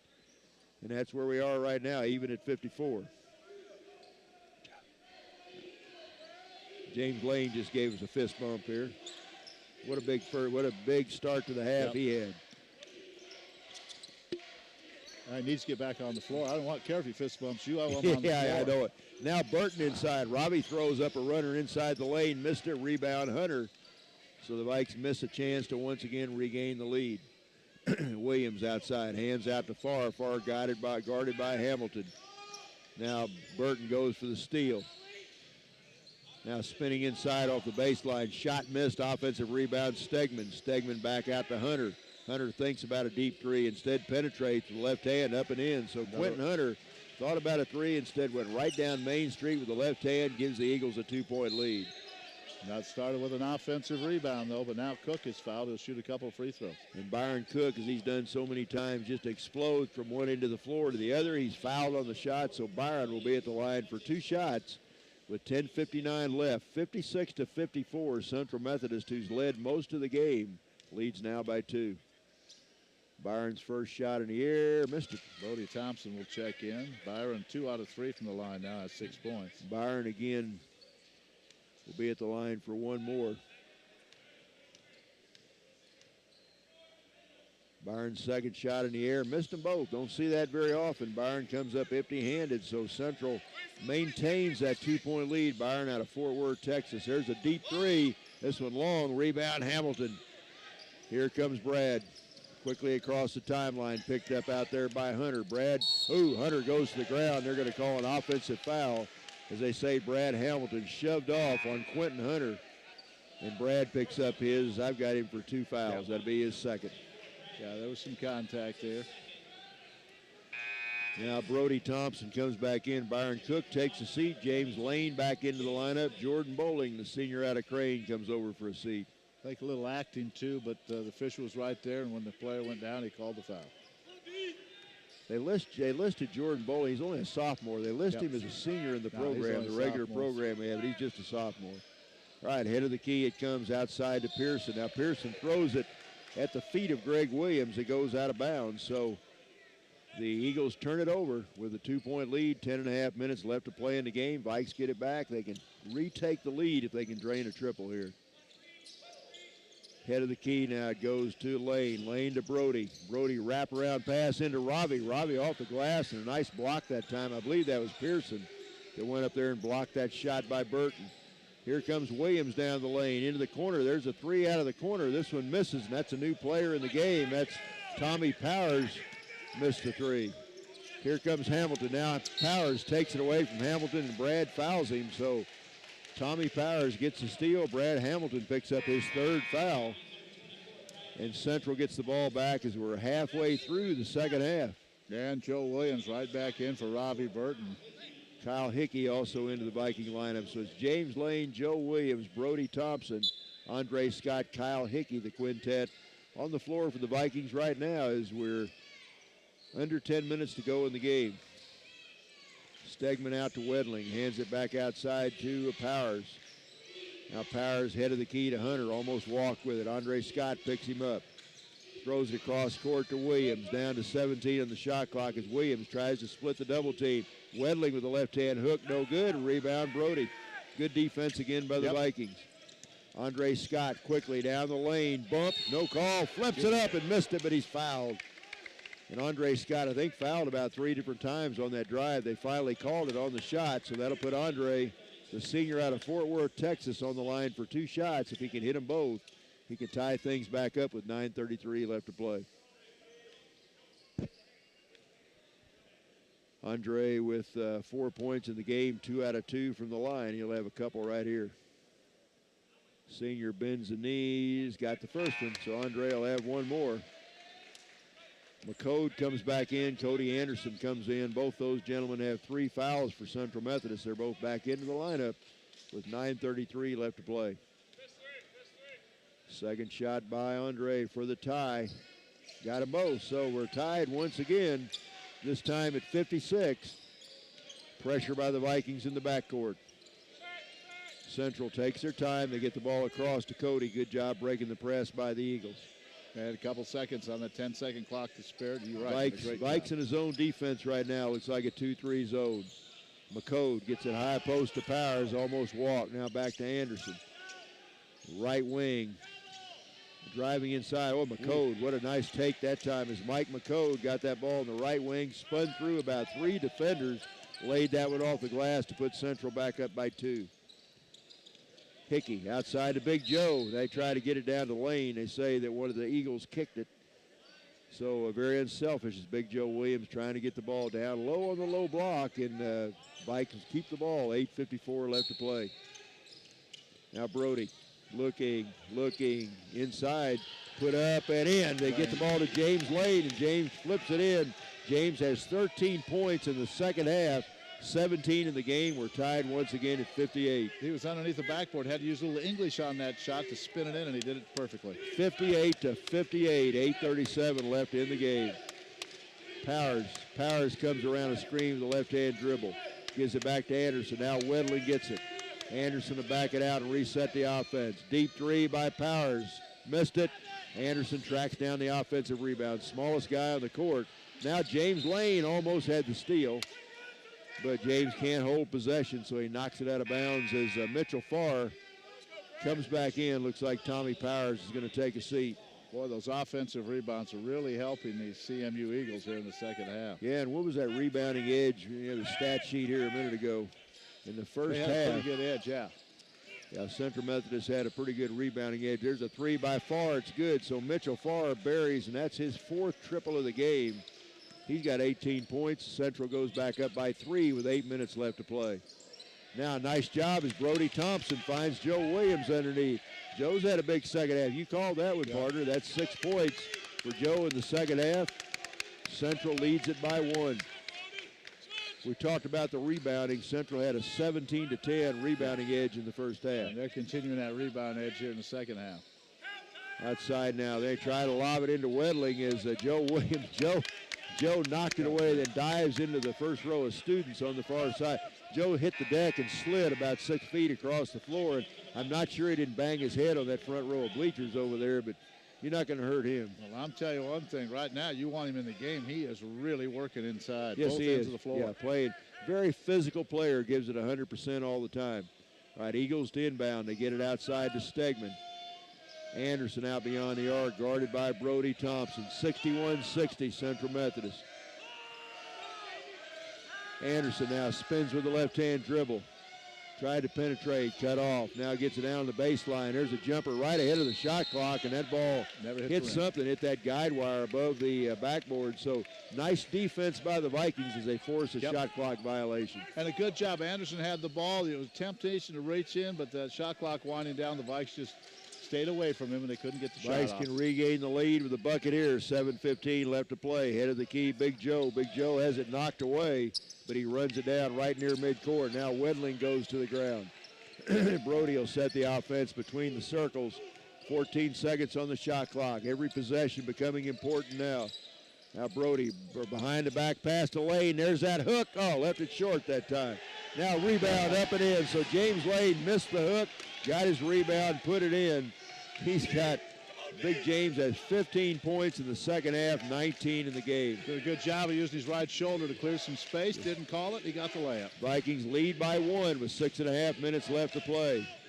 Farr outside. Now backs out between the circles. Deep three by Farr. Way out there, and he missed it. Wow. Rebound, and Andre Scott clears it for the Vikings. Vikes want to run. Brody Thompson tried to, Brody tried to force it that time. Tried to get it down to Joe Williams, and somebody knocked it away, and I think Brody just fouled Mike McCode, I believe. Yeah, that's only the 4th foul in the Viking. He tried to force that one in. He knows it. But even for Farr, that was a long, long three. Yeah, that was one he tried to take. I think that would have been a 4 or 5 point shot if he'd hit that one. 62-61, the Vikings lead at 6 minutes and 18 seconds left to play. Crowd a little quiet right now. Outside to Stegman. Here's Anderson now beyond the arc. Head of the key to McCode. He drives in on Joe, puts it up, basket and one. So Mike McCode, he's pretty tough. He took Joe Williams on the dribble that time, took Joe right to the rack, flipped it up off the glass and in. So a chance for the three-point play as Central Methodist once again regains the lead. That's Joe's second foul. McCode at the line. He's 2 out of 3 tonight.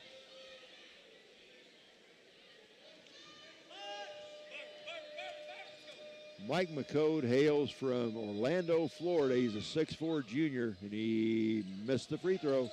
So the Central Methodist lead is 1 as we near the 6-minute mark here in the game. It's been a close game throughout a good part of the night. Central had a big lead to start it out, but not now. Now Joe tries to lob it inside, ball taken away by McCode. So got to get that lob pass up a little higher. Anderson right wing to Farr. Farr guarded by Hamilton. Now Wedling skips it on the left lane to Anderson. Now McCode has it taken away by Andre Scott. Andre Scott into the forecourt. Inside to Brody. Hamilton for the lead. Missed it. Offense, no. Lane, I thought was going to get an offensive rebound, but a nice job by Farr to track down that defensive rebound for the Eagles. Now McCode back to Anderson. Anderson will back it out and set the offense. 5 minutes and 20 seconds left to play. 63-62, the Eagles lead it. The girls' game went overtime. Missouri Valley won that one. This one looks like it's going to go right down to the wire also. Now Farr has a ball swatted, knocked up in the air by the Vikings, and it'll be Central Methodist ball as Kyle Hickey and Byron Cook come into the lineup. Andre Scott, Brody Thompson, and Joe Williams comes out. Robbie Burton also in for Mo Valley. Central's ball. Eagles get it outside to Anderson. He passes out to Farr right out beside the Viking at midcourt. Farr around the screen. Back to McCoy. Oh, there's another deep three. Missed it. Tip try, no good by Wedling, and Robbie gets the rebound for the Vikings. So Vikings almost force another shot clock violation. Vikes can take the lead with a bucket here. Cook on the right wing. Byron out to Brad. Hamilton gives it back to Kyle Hickey. Hickey picked up by McCode. Now back to Hamilton. Low block, it comes to Robbie. Robbie flips up a hook for the lead and got it. Robbie Burton hits the flip shot, knocks it in. That's only 6 points for Robbie, but that's a big one. And Jeff Sherman wants a timeout. So with 4:29 left in the game, the Vikings once again take a 1-point lead. They lead at 64-63. Thanks to Chad Jenkins, the sports information director at Mid-American Nazarene, to give us some scores here. Benedictine knocked off Peru 63-59 tonight. Where'd they play that game? At Peru. At Peru, okay. So Benedictine is 8-2 now. He says here, barring a last-minute miracle, Evangel will beat Avila, so we'll assume they had a decent lead. They go to 9-1. Viking, obviously this game not over, so that drops Peru to 5-5. Avila will fall to 4-6. Culver won tonight, beat Graceland 107-90. So they'll go to 5-5. So the Vikings could take a 2-game lead on both Central Methodist and Peru State if they can win this game tonight. Right, and Mid-America beat Baker. Mid-America improves to 4-6, and Baker falls to 1-9. So this is a huge game now for the Vikings. If the Vikes could win here, they would have a 2-game lead over fourth place. And they would have the tiebreaker also on Central Methodist. If they could win this, they would sweep the series. So this is going to be a big 4 minutes and 29 seconds. Right now, the Vikings lead by 1 point. It's Eagle basketball as Anderson walks it across against the Viking man-to-man defense. Farr gets it head of the key to Wedling. Now back to Cody Anderson. Anderson right in front of Coach Jeff Sherman. Now he's going to call a foul on Brad Hamilton as he bumps into Mitchell Farr. And Brad, I believe, has picked up his 4th foul. Don't need him to foul out. And that's only the 16th foul on the Vikings. So after this foul, both teams will be in the 1-1. So Hamilton will have to come out for a couple of minutes here, at least for a minute or so. Let's see what Chad gets him back in. Andre Scott back in, Hamilton out. Central inbounds. They get it in the corner to Farr. Farr double teamed over there. Now he gets it to Wedling. Now Farr will back it up, set it up between the circles. Mitchell Farr in the game. I've got him at 18 points. Now they get it to McCode. McCode guarded outside by Hickey, down to 18 on the shot clock. Central Methodist, very deliberate. They like to run that half-court set. Now down to 10 on the shot clock. Anderson out around midcourt, and the Eagles don't have much going yet. Anderson stop-and-go dribble, try to get it down low, knocked out of bounds by the Vikings. So Central will keep the ball, but it's only 3 seconds left on the shot clock, and the Vikings have already forced a couple of shot clock violations. So Central's going to have to do something pretty quick. Let's see if we can get a stop. Outside to Farr. Deep three, way out there. Oh, man. Farr buries it. And I mean, that ball had to be 20 feet. He had to be 25 feet out on that shot. Nothing you can do about that. Nothing but net. Nothing but net. It's a 2-point Central Methodist lead. Now Andre Scott spins inside, missed it. And one of the Vikings taps the ball up over the top of the backboard, so the Vikings missed the shot. That could be the shot of the game. Mitchell Farr, the shot clock was winding down. He was way out there. He had to be at least, 25 feet out.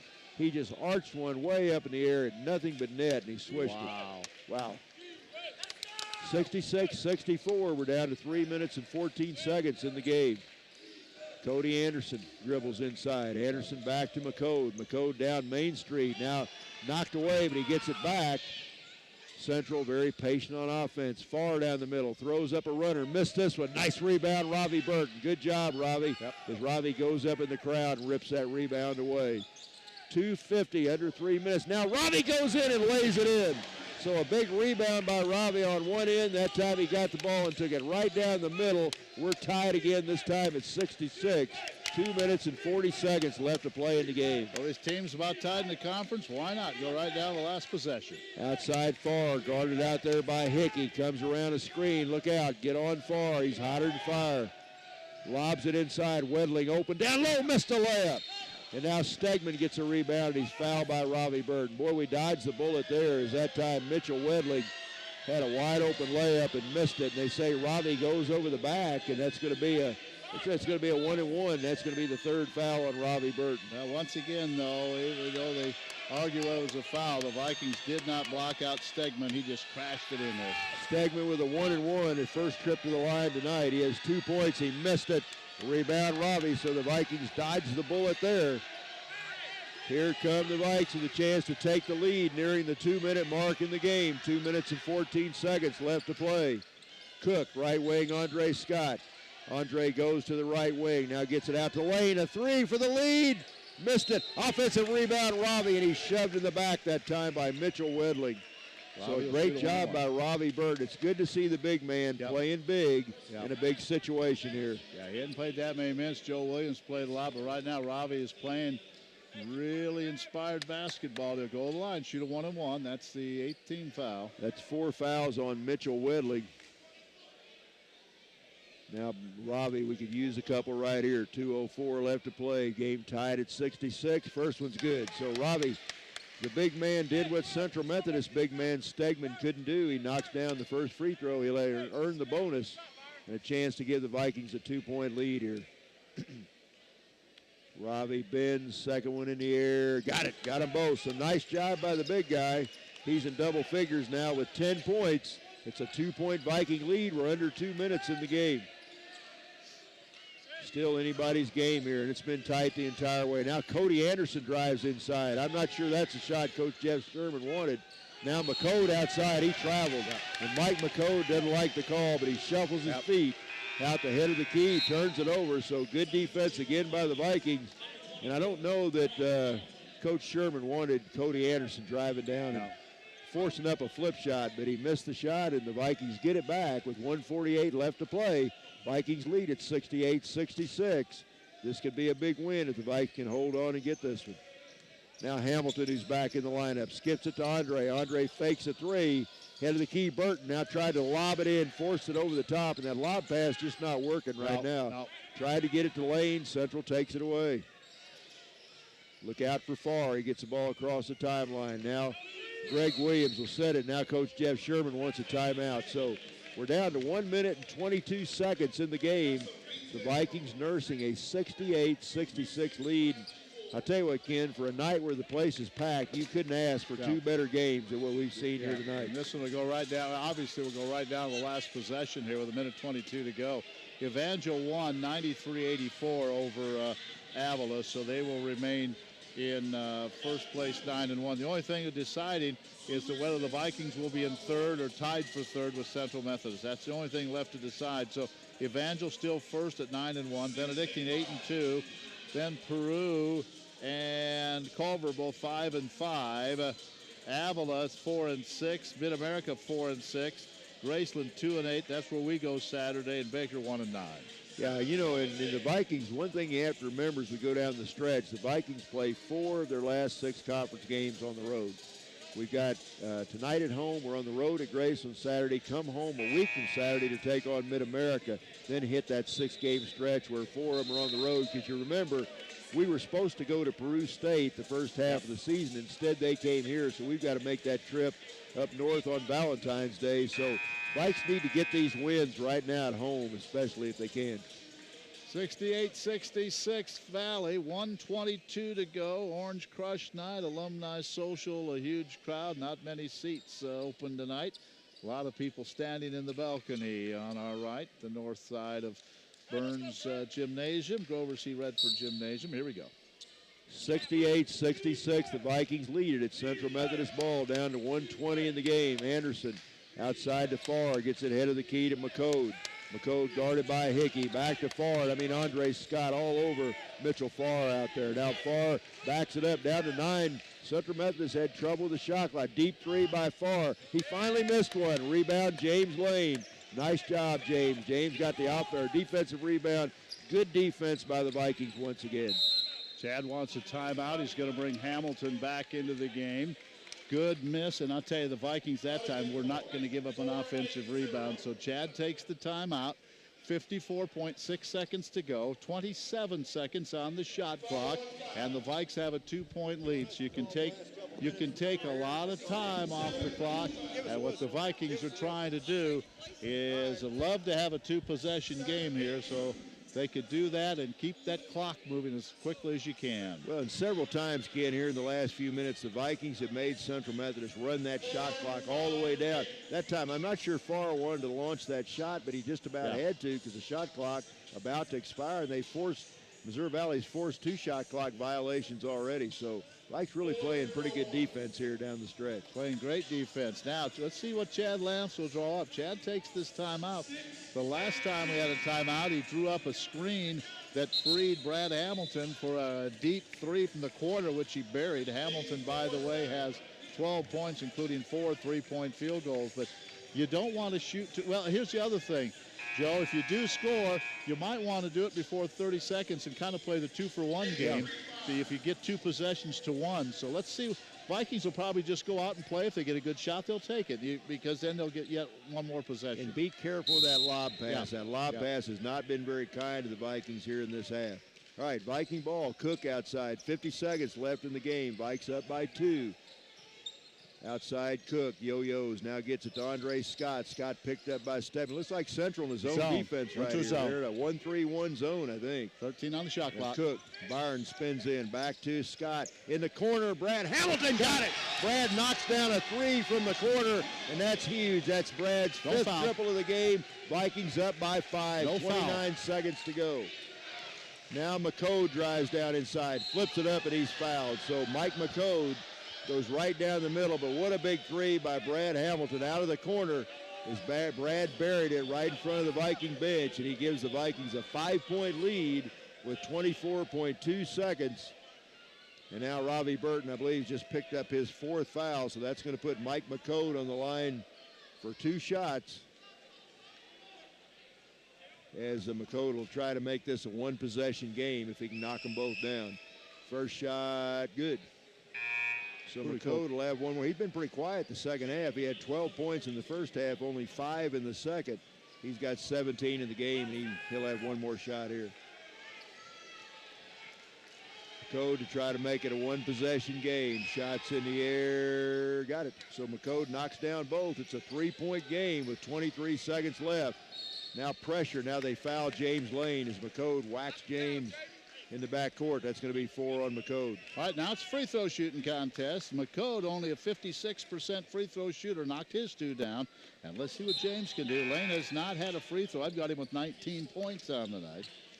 That's the 9th team foul against Central Methodist. So from now on, after this foul, the Vikings will be shooting 2 free throws. The Vikes have 8 fouls, so they've still 1 foul away from that 2-shot situation. You were talking to the officials. You tell them no overtimes? I did. I just told them we call the game from here. I said, give us our whistle, your whistle. We'll call the last 2 minutes from here. We'll get you through the last 21 seconds. All right, James Lane will have a 1-and-1 right here. First shot in the air. Missed it. James had a chance right there to make it a 2-possession game. It goes awry. The Central's got it. 15 seconds outside the far. Look out. He fakes. Fires one. Missed it. Tip try, no good. Rebound, Wedling loses a handle out of bounds. And what are they going to say? Are they going to say the Vikings touched it last? Boy, could not get that rebound on the missed shot. 8.1 second left to play. 8.1 second. It's going to be, I believe, Central Methodist ball, I think.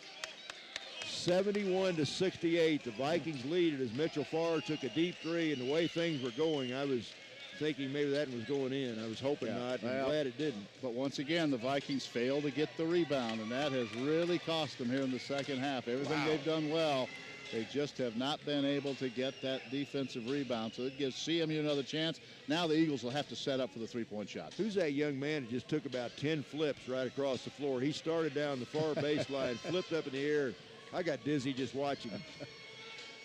All right, 8.1 seconds to go. I think it's Central Methodist ball. I think they've got it down underneath their own basket.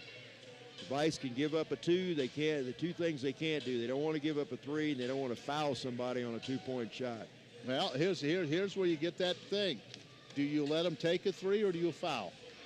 Some coaches will foul and not let them have a shot at a 3. I think you make them drain the shot.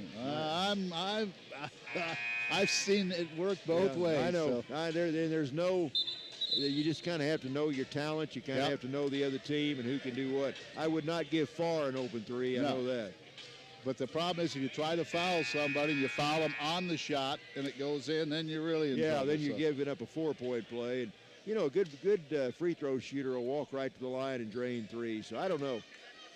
Just don't foul. Don't give them a wide open 3, and don't foul on a 2-point shot. All right, Central Methodist will inbounds. Tommy Powers will trigger. It's Byron Cook, Robbie Burton, James Lane, Kyle Hickey, Andre Scott for the Vikings. Into the corner. Now they foul Cody Anderson immediately. So Coach Chad Lance fouls Anderson with 7 seconds left. So probably a pretty good strategy here.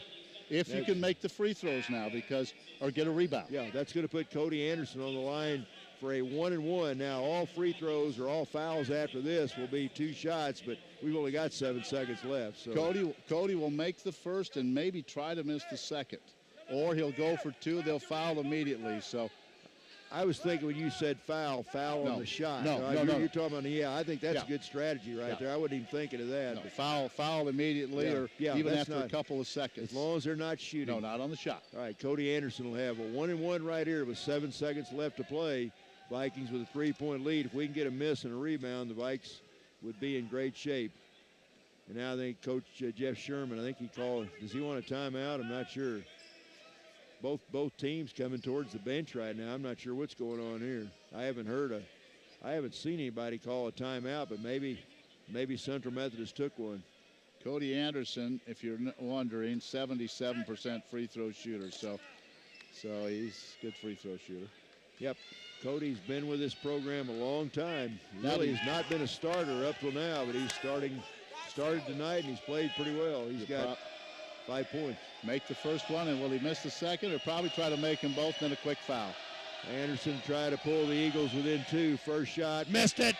Rebound, James Lane for the Vikings, and Lane's fouled, and that looks good for the Vikings right now. James Lane will be on the line for 2 shots. If he can hit either one of these, the Vikings are going to move to 7-3 in Heart of America Conference play. Well, there you go. You foul. You don't let a guy like Farr even get a look at a shot, and you get the miss. Now, if James Lane can knock one of these down, the Vikings will win this basketball game. Yeah, and I would put even money that James will hit. I think he's going to hit both of them. I would guarantee you he's going to hit one of the 2. How's that sound? One of them down. I love that thinking. Come on, James. Put them both down. Let's put Central Methodist out of their misery. Yeah, let's go home. 7-3. James Lane with 2. 5.2 seconds left to play. Folks, the Vikings are going to be 7-3 in conference play as James Lane knocks down the first free throw. What a big second half he's had. If this 16 points in the second half, I've got him 20 for the game. If this holds up, the Vikes have a 2-game lead over 4th place. Yep.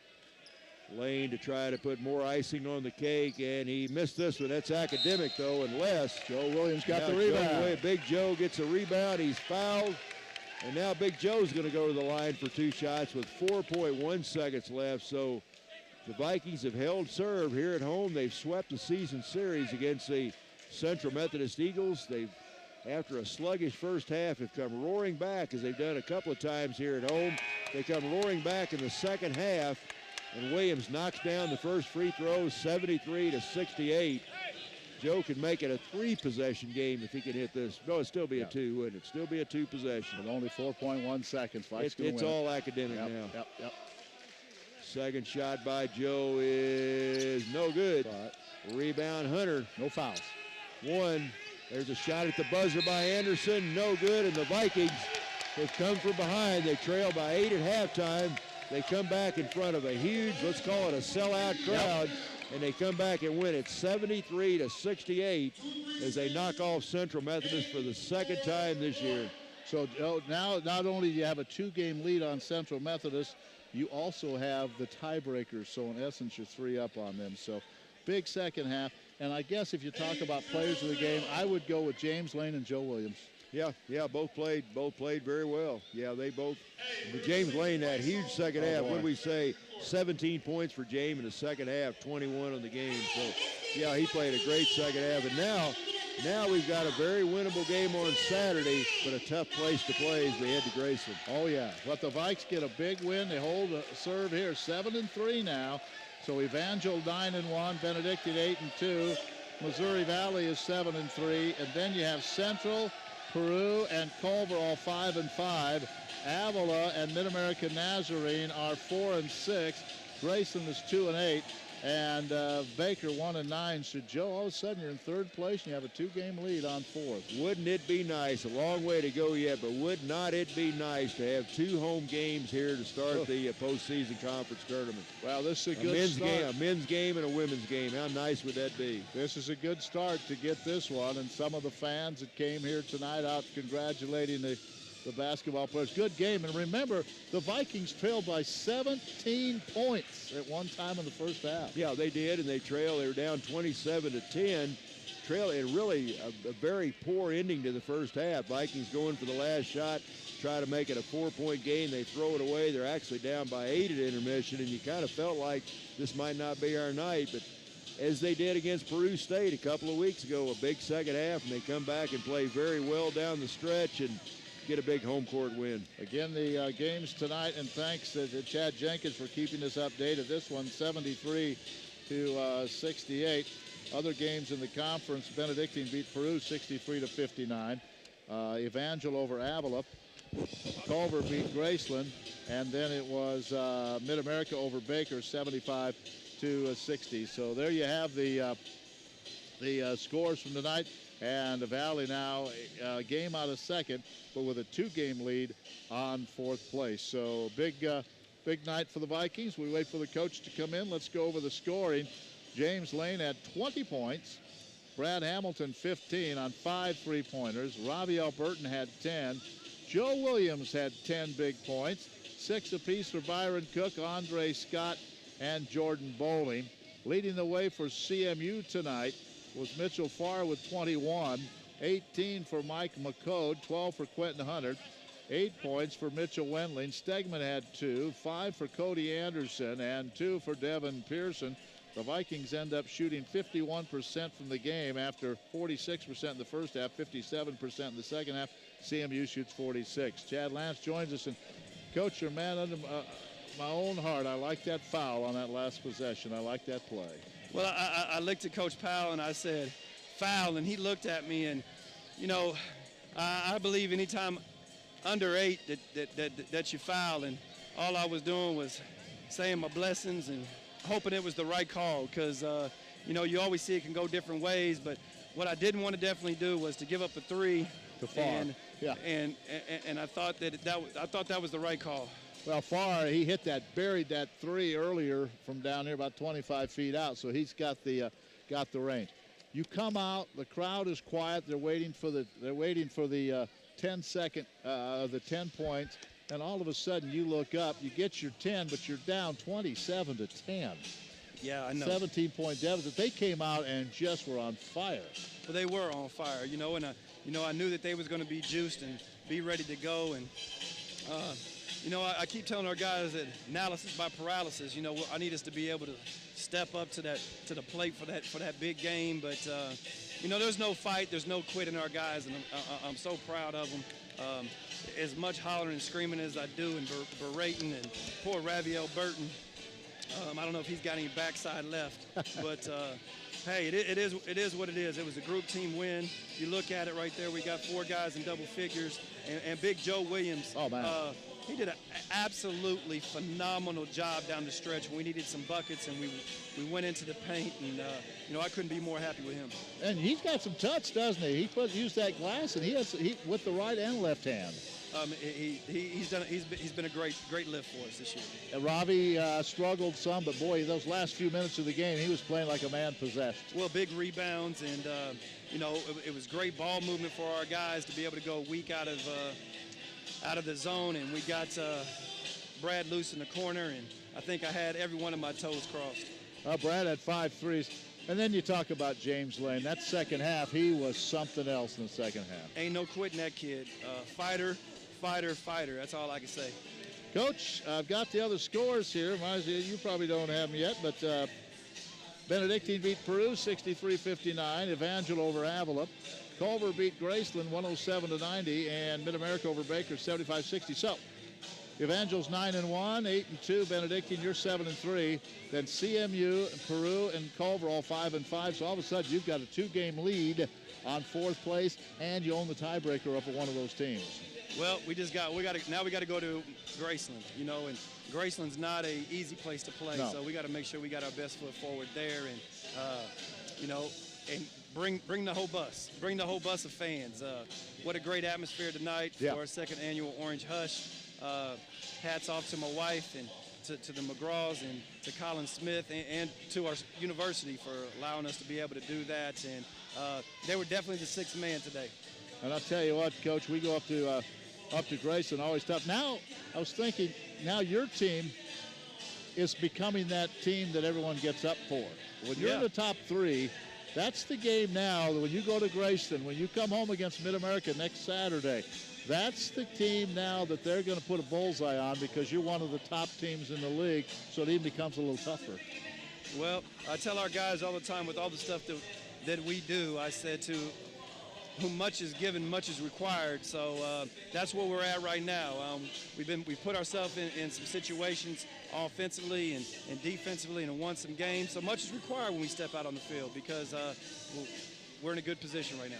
Coach, let you go. Enjoy this one. We'll see you Saturday in Lamoni, Iowa. All right, thank you. All right, Chad Lance. So big night. Both teams win. The women in overtime, and the men win it here, coming from behind to win 73-68. Joe Alla went over the scoring. Any final comments? Boy, that's just a great second half. Joe Williams, and you just know when you need something to happen for this ball club, Brad Hamilton, they all do, but Brad Hamilton and James Lane are the two go-to guys, and they did it tonight in the second half. Yeah, they did, and I just told Chad Lance, I said, Coach, I think you guys are a second half team. It just seems like we can look sluggish the first half and just come out lights out in the second half, and that's what happened tonight, and boy, just a good win. And yeah, James Lane, how about that? 20 points, 11 rebounds in the game. He played like a man in there that second half, and Vikes needed every bit of that. What a crowd, what a night, 2 wins, and partner, let's go to Lamoni. Tonight was a good night to be a Viking. And let's don't stumble now on Saturday. Let's go, and you know those two teams are going to be tough to beat at home, but the Vikes have. I told Chad, I said, Chad, now you're one of those teams that people target on their schedule because you're toward the top of the conference. This is the game they look forward to. So you're going to get everybody's best shot. And I'll tell you what, Jeff Hamilton, the Graceland coach, does a good job. His kids will play hard. It's a tough place to play. Yep. And let's just hope we have nice, warm, sunny weather. We drive up, we take our shirts off, and go in there and get a couple of wins. That'd be fun. We look forward to seeing Jeff and seeing everybody else at Graceland, Matt Shelton, and everybody else. So we'll see you folks on Saturday, and be listening on Stretch for Joe All, Ken Cuiava. Both Viking teams win today over CMU during Orange Hush. So long from Marshall.